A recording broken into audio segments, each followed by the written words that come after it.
Hello again, everybody, and welcome to the Warrior Report here on HPC TV 25. I'm Justin Barrientos. Thank you for joining us here today. We are brought to you by Russell & Associates, coming to you from the 111 Riverfront Building, the Latch Development Center in downtown Winona.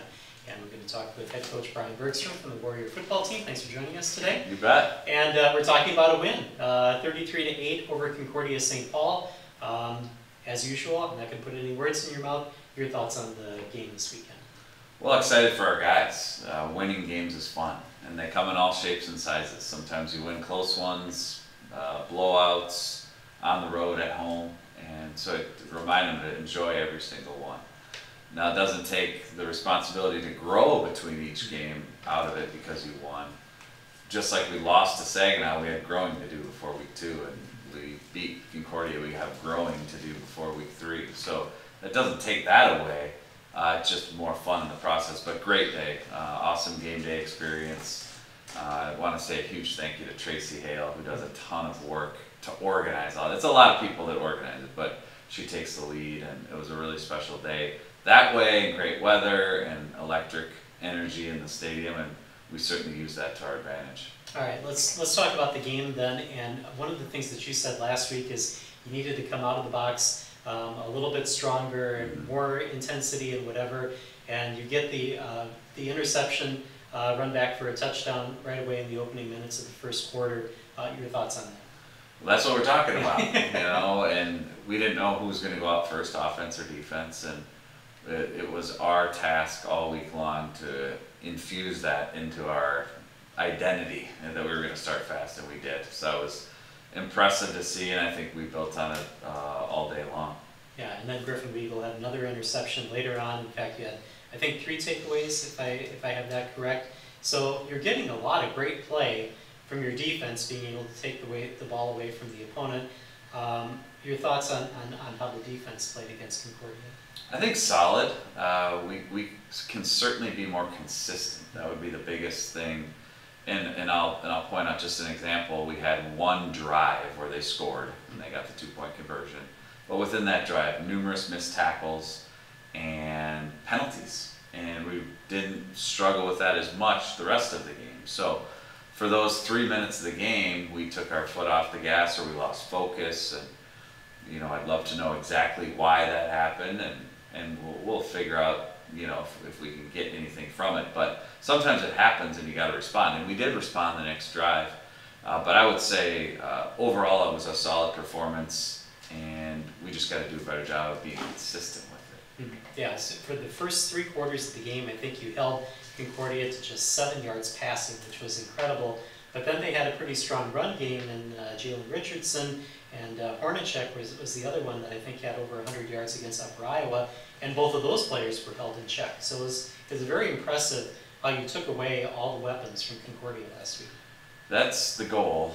On defense, you try to take away what they're best at, and certainly for most of the day, we did that. And then we'll have another opportunity with a great challenge this week too. All right, let's talk offense. And in some ways, the offense looked really good, and then in other ways, drives stalled, and so you had to settle for field goals, which you were able to get the field goals. You got 4 out of 5 from Scott from field goals. But your overall thoughts on offense and how they played this week?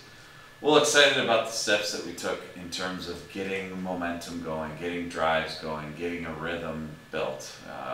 Many of the drives, we moved the ball for a period of time, and some of them we finished in the red zone.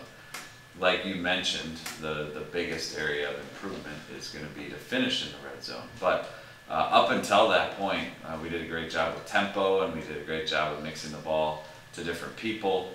And I thought Cole Stenstrom did a great job of improving from week 1 to week 2. It just looked and felt a lot more comfortable. So we got a lot to build on all sides of the ball, and we got a lot to get better at in all sides of the ball. He had a pretty good connection with Caleb Skelly. I think that's 2 weeks now that those two have combined for a touchdown. So that was a good thing to see. Yeah, they have a good friendship, and that's where it starts, right? They spend a lot of time together, and they throw together a lot. You can see it. They're just comfortable, and there's that. You see that a lot with quarterbacks and receivers. Just they know what they're thinking before the other person has to do anything. And you can see that connection, and we'll look to continue that as well as with other receivers. Yeah, I was just going to say, you probably want to get some more receivers involved in the game, because we just didn't see that this week. But at the same time, you really didn't need it because you had running back by committee that was moving the ball. So what do you work on this week in practice after what you saw in offense this past week? Well, I think we are going to need to have great finish in the red zone, like we talked about, and we're going to practice it. We're going to be intentional, and it's going to be focus.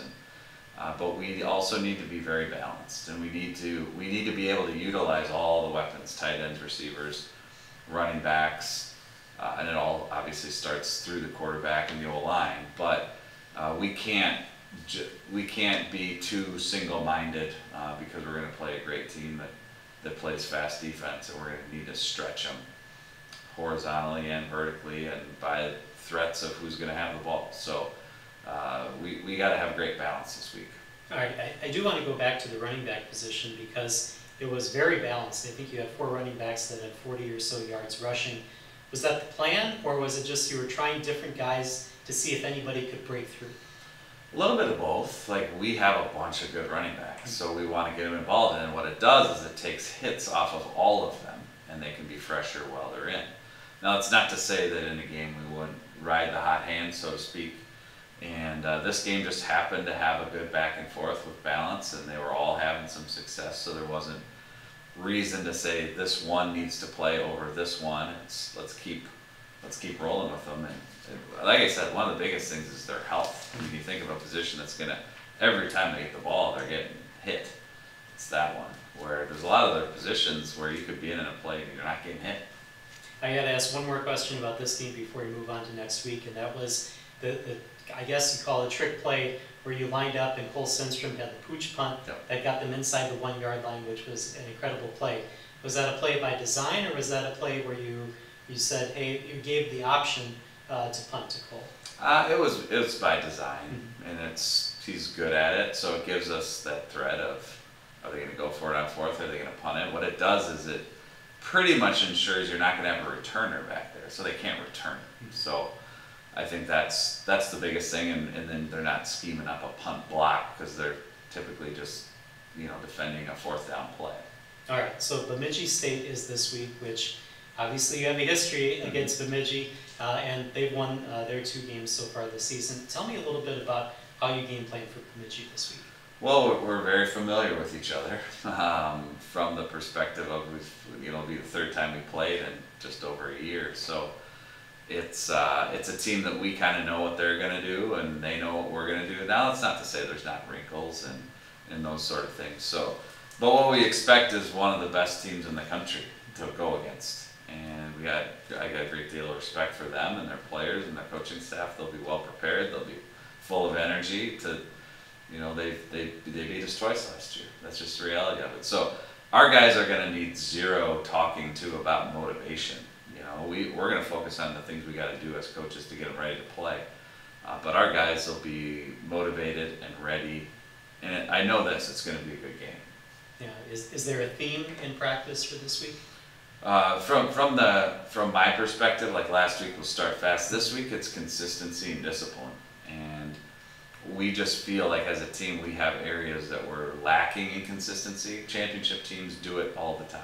They can't have a series where they get a bunch of penalties and missed tackles like we did on defense. They can't have a game where they struggle in the red zone. It's got to be a consistent effort throughout the year. And then discipline to us is really doing what you don't want to do when you don't want to do it, but because it's what you need to do. Like, that's discipline in life and school and football. And we just feel like there's some areas that we can kind of bridge that gap from what we're able to do and what we're willing to do right now. And I think the more you can get everybody that does everything that they're able to do, not just willing to do, that final gap, that final detail, a lot of time is in the details, is in discipline, we're going to play our best. And that's all we ask, is that we play our best. All right, well, thank you, and good luck this week against Bemidji. Appreciate it. All right, we're going to take a break here on the Warrior Report. When we come back, we'll talk offense with Trevor Olson right after this.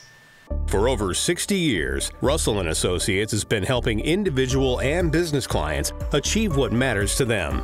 Our trusted advisors have the expertise and experience to help with long-term plans for personal finance, business finance, or wealth management. Focus on what matters most. Call Russell & Associates Certified Public Accountants and Advisors today at 507-452-3100 or visit us online at russellcpafirm.com.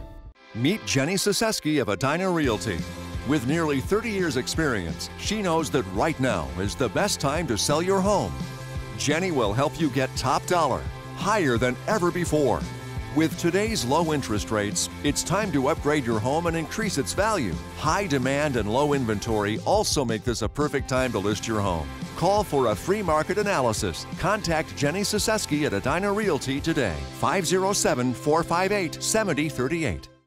And welcome back to the Warrior Report here on HBC TV 25. We are brought to you by Russell & Associates, coming to you from the 111 Riverfront Building, the Latch Development Center in downtown Winona. I'm going to talk to another one of the coaches for Winona State, Trevor Olson. Thanks for joining us here today. Thanks for having me. You got a lot of titles: assistant football coach, run game coordinator, offensive line. How did things go in year one here at Winona State, and what did you learn that you're now using this year? Things went well. I thought we had a very successful year as an offensive line and as an offense in general. We got better each week, and that's all that we ask of the guys, and continue to try and do that here this year as we get going. All right. Is there anything in particular that you need to focus on this year? I think it's just our everyday stuff that each day we got to come to work and be ready to go and improve, strive to improve every single day, whatever task we're working on. All right. So as an offensive line coach, I think it's kind of interesting that Jordan Haddad, the center, was named one of the captains of the team. Mm-hmm. You don't always see that. Sometimes you do. But especially on this team, I think that's really neat that he's a captain. What do you get from him on the offensive line? Just a ton of leadership, a guy that's seen a lot of football and does a good job of helping the younger guys, kind of showing them the ropes, if that makes sense. But he also does a good job of getting the older guys going and that sort of stuff when we need to get going and make sure that we're task at hand. You know, one of the things that we always hear about football is that you're only going to go as far as your offensive line and what they're able to do. And that has to be kind of the family. They have to know what each other is going to do. They have to, play like brothers out there, basically. Mm-hmm. So how do you kind of foster that kind of relationship, that kind of trust between the players? It's getting them around each other all the time and just making sure that they're comfortable around each other and trying to create some different things where you have them hanging out and doing different things, not just football, because then they truly start to care about each other, and that's how you get the relationship where you kind of know, all right, this is what this guy's going to do if this happens, and that sort of thing. So just about getting them around each other and being around each other as most as possible. Okay. Obviously, one of the other big things about the offensive line, and as you run game coordinator, is that run game and trying to figure out how to best assist the running backs and get them their yardage that they want. You have some dynamic running backs. However, no one has had a real breakout game. It's been kind of running back by committee. Mm-hmm.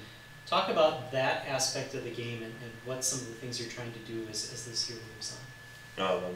The league that we play in, we're going to need as many running backs as we can because it's a physical league, and the same goes for the guys up front. We need to be as deep as we can, and it's always a challenge because somebody gets hot, and then you got to kind of find that balance as the running backs. But they do a good job staying locked in, and whenever their number's called, they're all ready to go. So it's been good because we like to have it as a committee, but also you get that hot hand, you got to kind of ride that hot hand. So just got to keep going the process with that.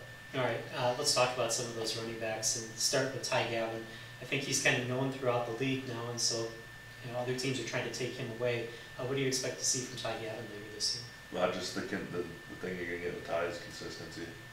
He's going to be a guy that knows what he's doing in protection and things like that, and then he's dynamic once the ball's in his hand as well. So just got to get him loose and get him in some space like we started to here last week. So got to keep it going. All right, Karon Hendrick, he was the guy that got the rushing touchdown for the Warriors this week. Talk about what you see from him. He's kind of put his head down and just run type of back. So They're all a little bit different in their own way, and Caron's kind of a guy that's gonna, like I said, stick his head down and go try and run through somebody, and really no veering, if that makes sense. Yeah. All right, and then towards the end of the game this week, we saw Josh Barai get some carries and really have some success. I think he ended up with like 40-some yards, just like everybody else did, which was a nice balance. What do you expect to see from him?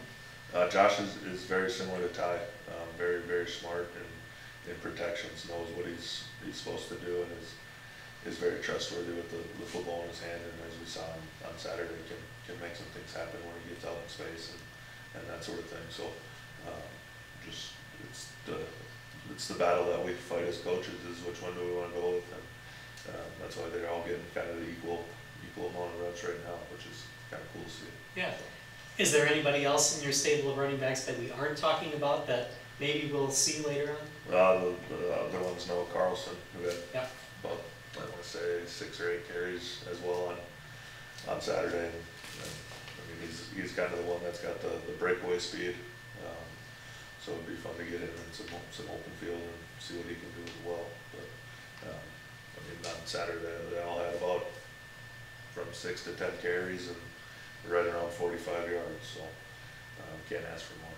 And then the other one that we didn't talk about is Tyler Zerpeli, who's also a captain on this Warrior team this year, and he's the fullback who's getting that initial push to be able to get the running backs their yards, and then he gets the ball too every once in a while. What do you see from him and his play this year? He brings a kind of or he does bring a physical mindset, not kind of, he does. And he's kind of one of those leaders that gets everybody going, and he does a lot of his stuff talking with his pads and that sort of thing, obviously, as a fullback, but he's able to kind of reward him for his hard work with some catches in the flats and things like that. So. Okay. When you have that many different players, do you design certain plays for certain running backs? Is everybody kind of playing the same type of offense? How exactly is that? Obviously, you kind of try and tailor it a little bit to their strengths, if that makes sense. But we're gonna also, they can do everything. So we kind of got to play the game of, all right, hey, what do we think Noah does best, and that sort of stuff. What does Ty do best, and so on and so on. So we try to play to their strengths as much as we can, but also once they get hot, they're all able to do everything in our offense. So. All right, and then obviously the other big job of the offensive line is to protect the quarterback and allow him time to be able to do what he needs to do. So last year it was kind of a dual-headed quarterback, and now you got Cole Stenstrom, who came from South Dakota. How much of a learning curve was that for the offensive line to be able to protect for a bunch of different quarterbacks back there? Whoever's back there the scheme doesn't necessarily change. It's more so just recognizing the voice and kind of the tempo of the cadence is kind of the harder part, if that makes sense. But they do a good job of working at their craft, and that's all that I can ask. And we try and take as many hits off the quarterback as we can. Sometimes we give up too many that I don't want to see, but because those add up. But definitely want to continue to protect the quarterback. All right, and so what's the theme in practice this week as you face Bemidji State, a top 15 team in the country? No, we got to be ready to go to work. They've gotten us the last 2 times, and the big thing for us is going to be our physicality that we come and play with. So we definitely have our hands full, and we're facing a good opponent. So we got to make sure that we're ready to go and kind of cross all our T's and dot our I's. So just got to make sure that, like I said, we're ready to go once we get off that bus. All right, sounds good. Well, thank you for joining us here today, and good luck against Bemidji this week. Thank you, appreciate it. All right, and when we come back, we're going to talk some defense with Mitch Fair right after this. For over 60 years, Russell & Associates has been helping individual and business clients achieve what matters to them. Our trusted advisors have the expertise and experience to help with long-term plans for personal finance, business finance, or wealth management. Focus on what matters most. Call Russell & Associates Certified Public Accountants and Advisors today at 507-452-3100 or visit us online at russellcpafirm.com. Meet Jenny Saseski of Edina Realty. With nearly 30 years' experience, she knows that right now is the best time to sell your home. Jenny will help you get top dollar, higher than ever before. With today's low interest rates, it's time to upgrade your home and increase its value. High demand and low inventory also make this a perfect time to list your home. Call for a free market analysis. Contact Jenny Siseski at Edina Realty today, 507-458-7038. And welcome back to the Warrior Report here on HBC TV 25. We are brought to you by Russell & Associates, coming to you from the 111 Riverfront Building, the Latch Development Center in downtown Winona. Time now to talk a little defense with Mitch Fair. Thanks for joining us here today. Thanks for having me. All right, first time that we've seen you here, first year at Winona State, so let's find out a little bit about you, kind of find out where you grew up and how you got started playing football. Yeah, I grew up in Carrollton, Texas. You know, football is huge down there, and so started playing at a young age in elementary school, fell in love with it, and then we moved over to Florida, Oviedo, Florida. I went to Hagerty High School down there in Oviedo, and played football throughout my high school career, 4 years. After that, left and went to Indiana for school up at Trine University. Played football up there, D3 football at the Trine University. It was great. It was awesome, great experience, and glad to be coaching D-line. You know, been there, so I kind of understand, you know, what it's like a little bit, but you know, got some good guys, good group. All right, so a little moving around in your younger days, and then once you decided, how did you decide to get into coaching? What was the thing while you were playing that said, hey, I want to continue on in this and be a coach? Yeah, I actually didn't know. Went to college, I was like, you know what, I'm going to be a physician assistant, you know, and go in the medical field, and got medical field in my family, so I thought that would be a great avenue, but, you know, just fell in love with college football, actually, like being a part of it, being a part of a team. You know, I grew up with no siblings, so like those guys were my family, it was my brothers, you know what I mean? So I wanted to keep having that a part of my life, and you know, competitiveness and whatnot being there. You know, that was really important to me, so made the switch in college and never looked back. It's been awesome. All right, so how do you get that first coaching job then out of college? I mean, what are some of the contacts you have to make? What are some of the things that you do, you know, marketing yourself so that you get that first job? You know, I volunteered when I first got into it at Trine University. I was finishing up because, again, I switched my major, so it put me back for graduating. So I just, where I played, that's where I started coaching in that 5th year of school. And, you know, the coaching staff was awesome. You know, loved them. You know, really appreciated them mentoring me. And then after that, went and volunteered down at UCF, which was close to home, you know, being down in Oviedo right there, close to UCF. So that's how I kind of, you know, got started, just volunteering, you know, doing everything I could, learning as much as I could, and it was awesome.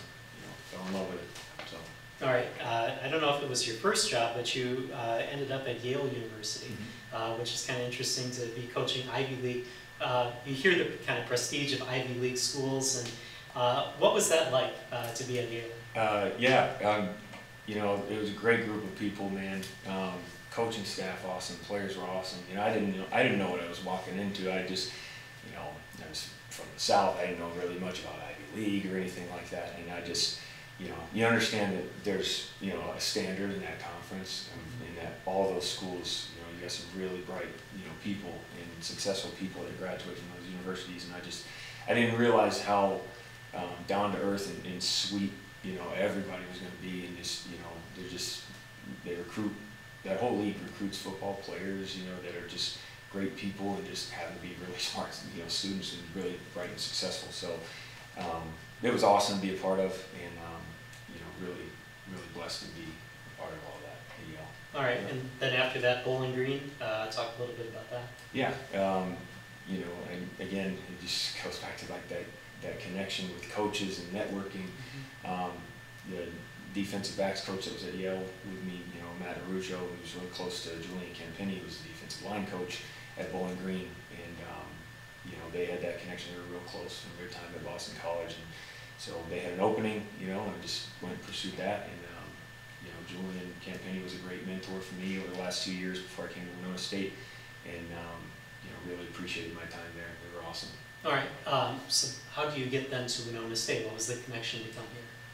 You know, they had an opening. You know, I had some connections I'd met along the way. You just kind of hear little things, you know, about there's an opening, whatever, and then applied, was able to meet Coach Erickson, Coach Bergstrom, and just was able to come on down to Winona State down in the spring, and never looked back. It's been awesome, and feeling my wife and I. My wife is from Altura, Minnesota, right down the road here, close to Winona, so that was a huge deal for our family. We wanted to be close to family and have that awesome experience, so it was perfect for us. All right, there is so much Division I experience on this coaching staff. How does that help with these athletes here at Division II, and how much of a difference do you see between Division I and Division II? Obviously, people talk about the physical difference, but there's some really good players in D2 football. There are, and whether they were under recruited, due to the size or whatever, I just see, and especially in this IC conference, there's a lot of talent, and I think that the coaches are working hard. Maybe there's not as many coaches on these staffs. There's maybe not as many resources for these kids or the NIL stuff or whatever, but it's great football, and I'm just really lucky to be a part of it. All right, so defensive line coach is what your specialty is with Winona State this year. So what are some of the things that you had to do yourself to understand the players that were on the defensive line and to be able to coach them this year? Yeah, I try to put myself in their shoes and understand maybe how they're feeling. It's tough playing, up front and on offensive line or defensive line. We use the term, it's the jungle in there all the time with our defensive line. There's stuff that can go wrong, whether you lose your footing, whatever, you're on a double team or whatever, there's all kinds of stuff in there, and you just got to be a trench warrior. And, I know how hard it is, physically, all season long, and mentally it's a tough game for any position, but up front, that's where the game's won, and, just respect those tough guys, what they're able to do week in, week out. What are some of the things that you've seen from the defensive line through the first 2 games of the season that you like, and what are some of the things that you need to work on in practice? Yeah, I think just since I've gotten here, the leadership that we've got on our defense and our whole team has been great. Up front, we've got Joe Demro, who's obviously captain for us, and he's done a great job, as well as some guys coming back who have actually have valuable experience playing. So I think that the experience that those guys have brought back, Connor Haggerty, Nate Wilcher, Darius Manuel, Tyler Walls, those guys bringing back the experience that they've had over the last few years has been great. Having a veteran sense in that room after already losing 3 seniors after last year, there's still that legacy from those guys and guys stepping up as leaders this season. So it's been a big strength for us. Some things we got to work on. I think there's just little things that we've been able to critique over the last week from the Saginaw game. Pleased with what guys were able to do. They're still hungry though, which I think we'll do a better job moving forward. Hopefully getting after the passer a little bit and being a little more consistent, with our technique up front. So again, I think those jitters from the first week, guys being able to feel like they're ready to go for the season has been good. All right, last question then. Obviously Bemidji, it's going to be a big game this week. What are some of the things the defensive line has to do for the team to be successful this week? Got to be tough up front, man. They got a really good group. Quarterback's extremely talented, very sound up front, very tough up front. Got some skilled playmakers, in the backfield and out with the receivers. The tight ends are tough as well and well coached. They just got a good team straight up. But every week it's got to be just a 1-0 mentality for our team. So today, this Monday, it's got to go 1-0 today. Just handle our business and just worry about us and giving them a lot of credit. They got a good team, but we'll see how we prepare this week. All right, thank you very much. I appreciate the time and good luck against Bemidji. Thank you, appreciate it. All right, thank you for watching the Warrior Report here on HBC TV 25. We'll see you next week.